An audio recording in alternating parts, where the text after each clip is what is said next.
Hello everybody and welcome back, and as you may hear, I'm back home. I'm on my normal setup, normal microphone, and I've literally just got off from the last flight. On the way back home from Japan, my trip is done. I can now get stuck into Wanderer, into Hitman, and we're doing that tomorrow. Hitman's going to be coming tomorrow, and Wanderer, when it's probably patched up a bit more, I will tackle in a full review eventually. But before we get on to any of that, I wanted to use today to have a bit of a ramble, because I came home from my Japan trip to some awful PSVR2 news. And it's rare that I'm kind of upset about anything in the VR space, to be honest, unless there's a big title that we've missed or Sony literally blow up every headset on the planet. I'm pretty chill with the state of PSVR2, with the games coming out and how they are consumed on the platform. But as the title suggests here, a scam game has made it to the top selling spot in the EU on the March 2025 PS Store download list, and that is ridiculous. And today we're going to be talking about why that is a problem on so many different levels, from the quality of the product to Sony's refund policy, which is an absolute nightmare.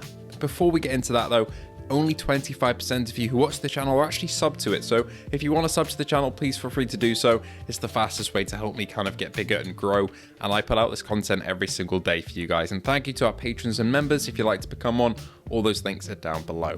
With that being said, let's talk about this not so great situation. So yeah, a scam game has made its way up to the top of the EU list, and I think number 4 on the US list of the PlayStation VR2 downloads of the month. Now, first and foremost, before we even tackle what the game is, I think this isn't quite accurate, just because I don't think it has the top spot in reality. Hitman came out in late March, and I think that would have taken the top spot, but the way that Hitman works on the PS charts is that it's counted as a flat game and not a VR game. So I think if Hitman were eligible to be shown here, it would be at the top, but that also doesn't make it any better that this scam game would be in second below it. Now, what actually is the game? Well, it is Flight Simulator 2025, and no, not Microsoft Flight Simulator, it is by 404 Games, the people who made the gameplay that you're seeing on screen right now for the duration of this video. This is their previous game, Grand Rush Highway Racing Simulator for PSVR2, and this company are known for putting out slop games like this, for lack of a better term. My sleep-deprived brain cannot think of a better term, so that's what they are. And the reason these games are so bad, we've delved into it in a previous video, is that the store page will look great. It'll have some either AI generated artwork that is quite hard to discern from real kind of concept art, or some just concept art that doesn't look anything like the actual game.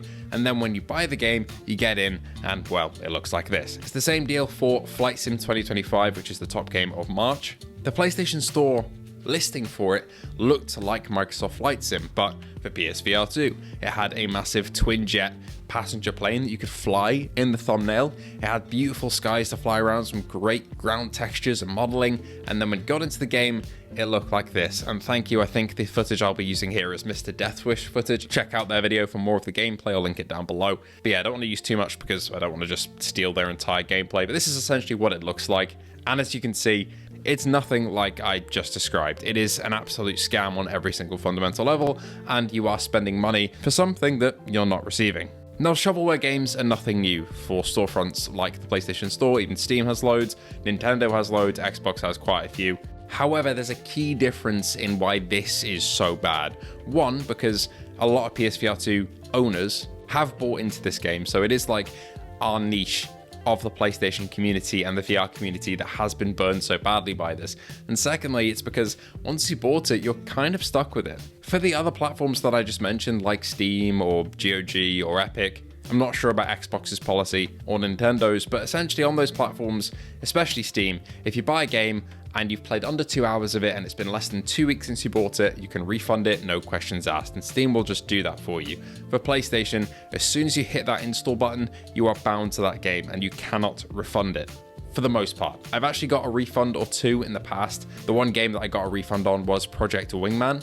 I managed to go through PlayStation support for about 3 hours, which is a problem in itself, to get that file back, because the game simply didn't work for me. But for Grand Rush Highway Racing Simulator, I sent receipts back to Sony. I showed them that the store page is actually falsely advertising the game, not just in those artworks, but also in the trailer where it shows features that aren't actually present in the game. The representative said that they would escalate it to their higher team, and they just didn't. I've been through this process 3 times for Grand Rush, and there's been no refund at all. And it's probably the same for all these people who have bought, unfortunately, Flight Sim 2025. So overall, big problem. The last bit I kind of want to tackle here, though, is how does this happen in a community like ours, in a community that is so hyper locked in on what games are good, and there's so much information out there about which PSVR2 games and companies are reputable and which ones aren't. I mean, we knew 404 Games before this even came out was going to be selling another scam. We knew that it was going to be like Grand Rush, and yet here it is at the top of the EU charts and 4th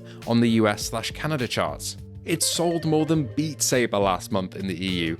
That's how ridiculous this is, when we've got great games like Metro, Behemoth, Alien, Arcanage, Hitman, and that's just from the past 6 months. When we've got these great games that you can play on the platform, why is a game like Flight Sim selling? My only best guess is that there is a niche for this flight sim community that isn't being filled on the store, similar to the highway racing genre of Grand Rush. That sold a fair few copies because people want that sort of game. It's the same for Flight Sim, I'd imagine, is that there's not really an alternative. You've got Project Wingman, which is a mode for a separate flat game, and you've got Ultra Wings, which is fantastic but doesn't appeal to the more realistic flight sim players.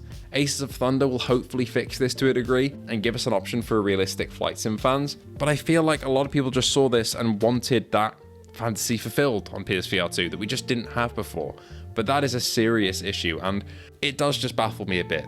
When there is so much information out there about what games you should be buying and shouldn't be buying and who to avoid, how has this happened? That's what's bugging me today.